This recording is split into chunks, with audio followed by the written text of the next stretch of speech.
Hello friends, Jennifer Pearson here, Thistle Gypsy, doing a Lakota Sweat Lodge cards walkthrough and review. I can't imagine that I never did one, but I think just like with the medicine cards, it got deleted when I did kind of a massive deleting of content that was no longer relevant to my channel. And yeah, it must have been either that or I was so kind of overwhelmed by the differentness of it that I didn't, but I could swear that I did. Because, it's just part of getting to know a deck, is doing these deck reviews. So I'm not sure that I'll pull a card here today. Maybe I will. Maybe I'll do the same thing I did with medicine cards. So one of the tricky things about this deck, it has interesting art, but it is about cosmology. It goes back to how the world was formed and the parts of the world and how they function. So it's not like a tarot deck, and it's not like most oracle decks. You're learning. They're cards that help you learn the cosmology of the Lakota tradition that are involved in the sweat lodge, and the sweat lodge being about purification. So this is overall about the components that lead to the ability to purify yourself. And it's not, and you can tell from the slow way I'm trying to conceptualize it and express it, that it's not simple. It's not simple. I don't know if you could use this deck in a simple way. This deck is out of print. I have no idea how long it's been out of print. I don't recall that it was all that difficult to find. 1994 is when the book was copyrighted. So you might hear thunder in the background. Very appropriate while doing a Native American deck, right? Thunder beings. What I've done with this deck, back when I was working part-time as a security guard, I was spending quite a bit of time digesting this deck and the cosmology here, and I was writing how I was understanding each one of these parts. And it's complicated because, like, there's more than one tate, and if that's how you say it, and there's others that there's more than one of, and I can't. Anyway, you may see them. I'll point them out if I remember them. But so I was getting to know this deck. And when that stopped, which was about 2 years now, I pretty much put the deck away, and I haven't touched it since, thinking that I would eventually get back to studying it, but not wanting to really go into it, use the deck without further understanding it. So there are sections to this. You have the 16 great mysteries. Then you have the 8 supernaturals. So you see, you have to be in this mindset. You have to you have to understand this cosmology and where it's coming from in order to completely get the significance of messages, whether you're receiving mostly great mysteries or mostly supernaturals or the elements of the sweat lodge. This is more the elements in the practice, the things that are necessary, the things that are honored, the things that are part of the practice of the sweat lodge, but they are connected to those other things. So, yeah. So there's a bunch of information. Now this, it says here,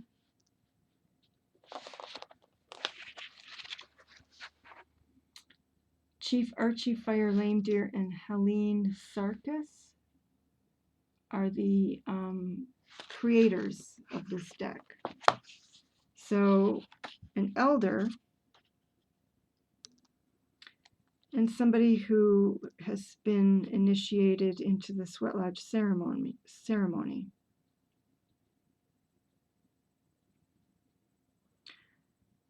I don't know how what Native Americans would say about Chief Archie Fire Lame Deer, if he is a respected elder there or if he is a controversial figure within the First Nation peoples. I don't know. But it gives the impression, it says, this is Helene speaking, but it says, in his tribe, which is the Miniconjou Sioux, Rosebud Reservation, Chief Archie Fire Lame Deer, from the lineage of the lame deer and quick bear families, has the distinction of being Wichasha Wonkan, or holy man. He is a man of dreams. So there it is.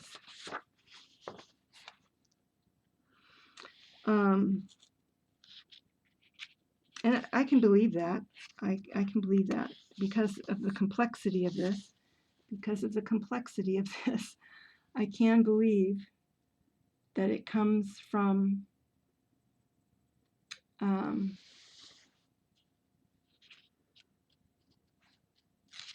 an actual human conception of associate spirits, superior spirits, associate spirits, subordinate spirits, inferior spirits, supernatural spirits. So you have the 16 great mysteries, the associates. Okay, so of the 16 great mysteries, they are broken down into 4 subdivisions of 4 each: the superiors, the associates, the subordinates, the inferiors. You have the 8 supernaturals, which, from what I get, is they're kind of challenging aspects of the world, things to that can kind of blow you off path. Then the elements of the Sweat Lodge, of which there are many. There are a total of 49 cards in this deck.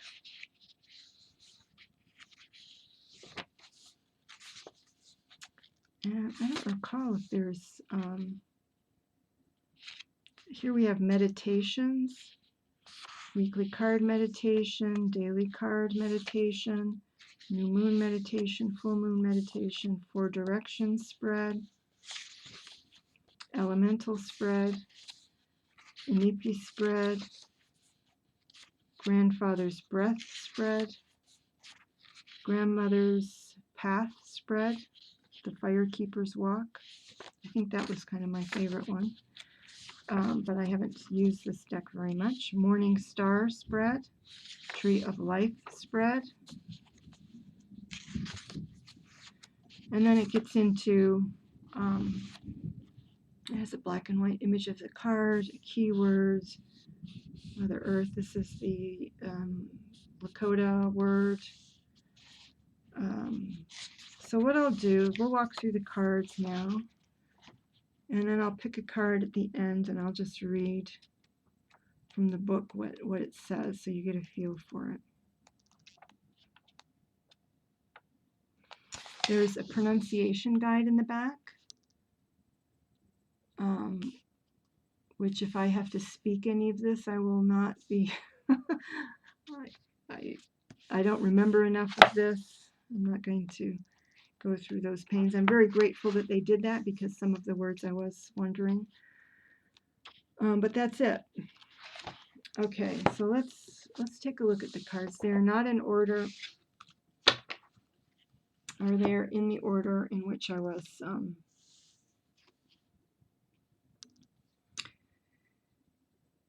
well, maybe they are in order. So no, there's 23. But then I was dealing with Tate and Tate, right? The card has the same name there, but it's wind here and wind here. So you have to know your Tates in order to understand the deck. So these are matters of confusion. So there you go. So really interesting images. That one in particular. So Earth, Maka,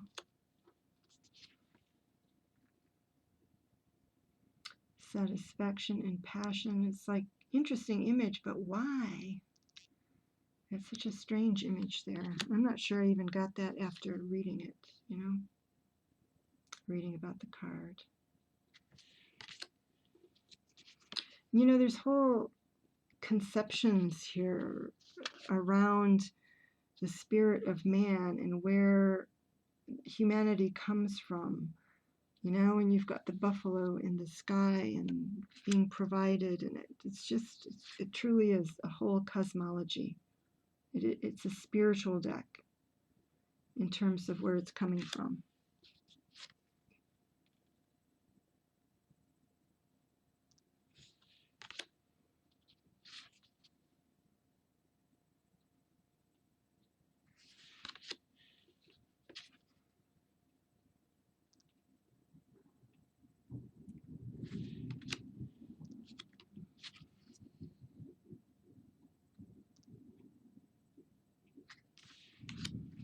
So it's nice as somebody from the United States and who has spent some time in the West to recognize certain things, like that's Devil's Tower, and Elk. And so that aspect of the deck really appeals to me.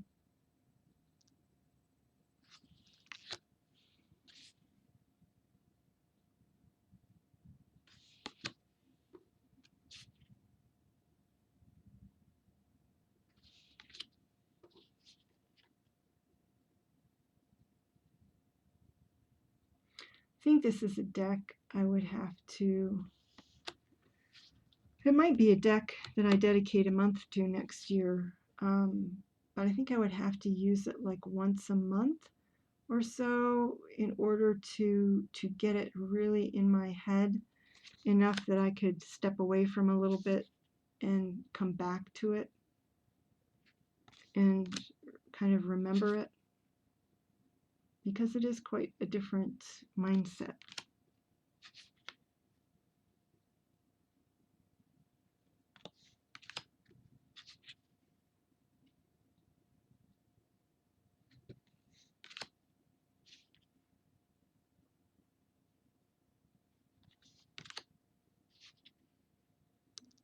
So there's those people who like to do shadow work, there is your shadow card.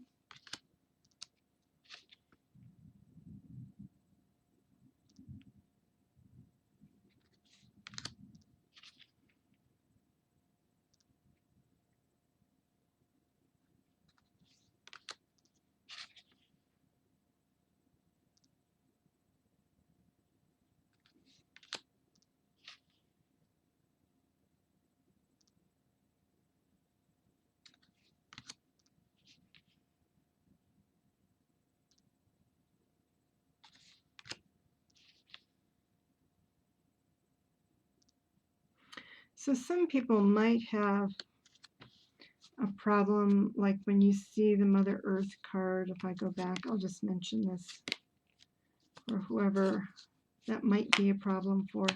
The cosmology it's shown here as a man, and it might be conceptualized as a man, but they come across in the description more as forces than as things with gender. But there is that aspect, it is Mother Earth and Father Creator here. So, levels of creation. So there may, and of course, I'm just speaking from my understanding from this deck and from what I've read, and etc. So some people, I don't know that you would object, but just know that there is that masculine aspect to the cosmology, and that if I'm recalling correctly, this old woman sorceress, I believe, is a meddling old woman, and so is not a positive image, if I'm recalling correctly, just so that, nobody gets into this with fluffy ideas about the place of women. Now, I'm a feminist, and this deck does not offend me as yet. It hasn't offended me. So there is that. Because again, most of it strikes me as speaking of forces more than anything. There isn't a strong gendering of much of this, at least in my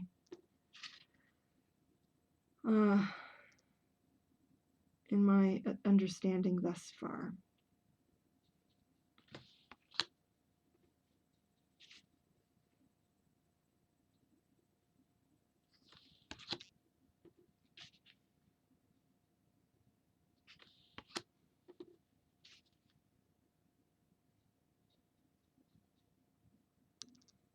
There you go. I think that's a pretty cool card there.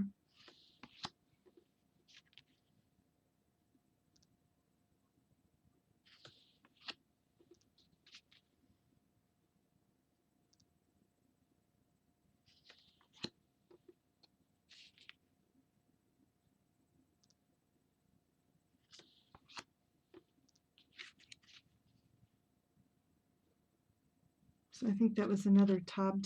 Like the Tob was the bear, and now it's this. But the bear is really representing something else, I think, if I'm recalling correctly.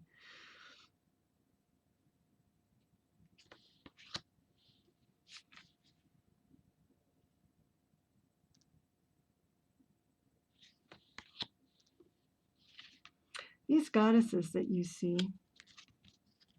are not necessarily positive. Well, right, whirlwind and storm. In some cases, they're not necessarily negative either, but they can have a strong negative aspect.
Okay.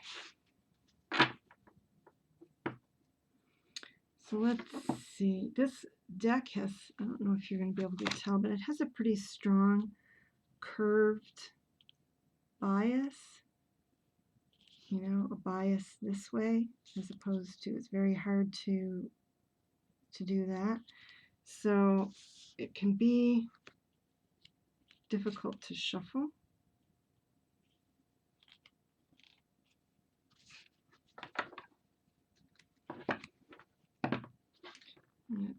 Yeah. Shuffling with the backs up, I think, is harder than shuffling with the backs down. Still didn't do a very good job of that. Kind of either way. This might be a deck that would be best.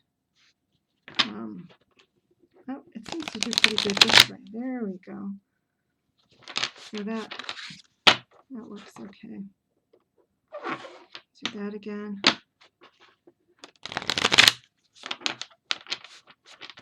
And So what I'm looking for is advice regarding how to deal with stresses at work. I got the goddess of water. I think this is not a going with the flow card, if I recall correctly, number 20. But it's been a long time since I've messed with these. So what you have is you've got the Lakota word, you have goddess of water, and then you have uncover as a keyword. There's a paragraph under the picture. I'm going to read that now. It is like the figure or the subject of the card talking. In my mother before me was created the beauty of love. As her child, I am always in turmoil until I present myself to her and her beauty. Her love soothes me. I sleep sometimes in the depths of my home, far from all others, but my mother and far from all others but my mother, and dream the visions of Skan. I awaken restless and troubled until I turn to her again and all becomes beauty. I hide myself near the breast of Maka, which is earth, and listen to her heartbeat, which unites us all. I give to you the power of transforming emotions. Bring your troubles to Yum, to love. So Yum is love. Through me. So I suppose that's saying maybe that the goddess of water maybe tears. I don't know. For I have her ear and I know her turmoil. Yum, the beloved of Skan. So now we're talking again love. It's the beloved of Skan. Cannot deny you the needed perspective. So I have to say that I don't usually read these because I find them completely opaque. I can't make any real sense of them. They're adding in the other gods or goddesses or whatever you want to call these, the other spiritual elements here that I don't fully understand, and that isn't helpful. So that doesn't work for me. Maybe if I were to study this solely for a year, again, I've got memory issues, so it can't just be a once over for me. Then it would be like, yes, I see the interconnections, but now it's just a jumble. All right, so then it has the tradition, as in the Lakota tradition.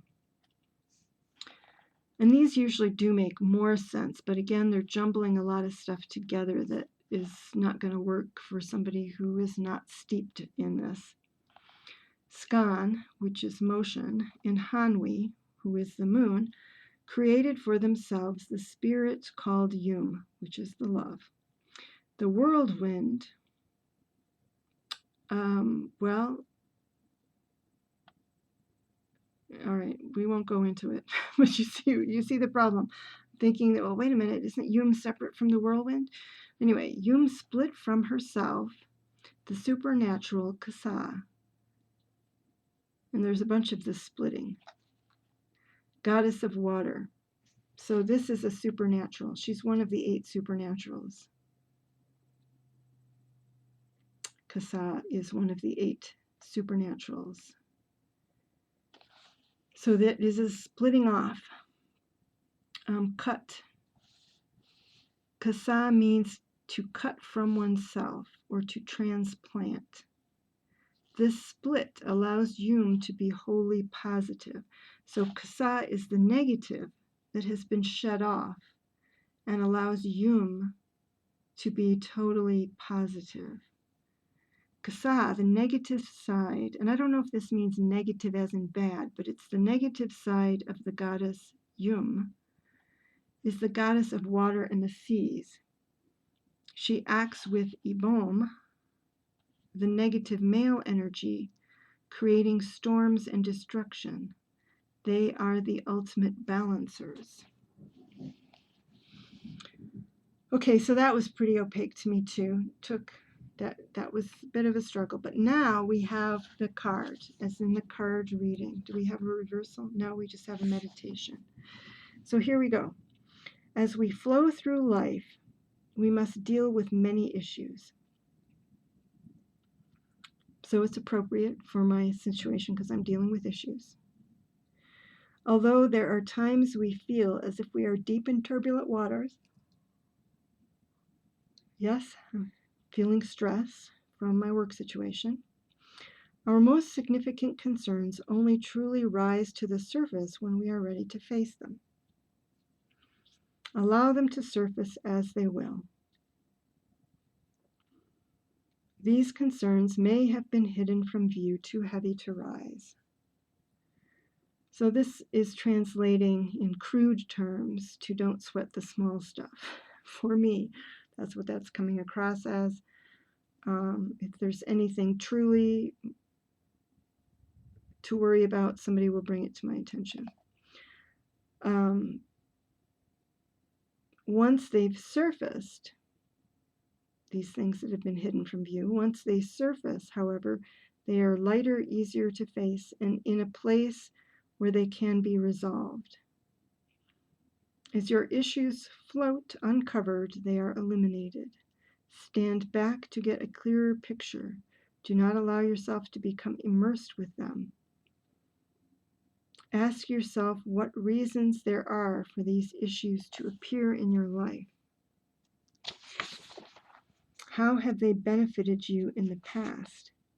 How would you like to see them benefit you in the future? Take the opportunity to confront them now rather than allow them to sink into the deep waters of your consciousness, only to be brought to the surface once again in the future. So it is telling me that I need to acknowledge it and address it now in a way that will prevent the same thing from happening in the future. And that is relevant to my situation. But it's a difficult from the guidebook. I mean, you're not going to get that from looking at the card. You're not going to get it intuitively. And it's fairly difficult to extract it from the book even, because it's so cosmology centered. For reading purposes, I'm trying to get this to focus, but I thought maybe if I just had it at a certain angle, it would focus. Because it's a pretty image. But if I were just going on readability and usefulness, I probably would not keep this deck. But I am curious to fully understand the cosmology before letting go of it, and I want to try some larger spreads, like a 9-card spread or something, to see how these things, like these supernaturals and stuff, how they might add to the meaning of a reading, particularly in terms of where you're at in your life. So just the fact that this card came up was an indication, being one of the supernaturals, one of the things that was split so that one other thing could be wholly positive, indicates that I'm in a troubled situation. So it was accurate in that regard. So if you were doing a spread for somebody and it was a 9-card spread and 5 of the 8 supernaturals showed up, which are, those negative aspects, then you know that there's some deep stuff that needs to be dealt with, a lot of stuff that needs to be dealt with, for that person to move on or feel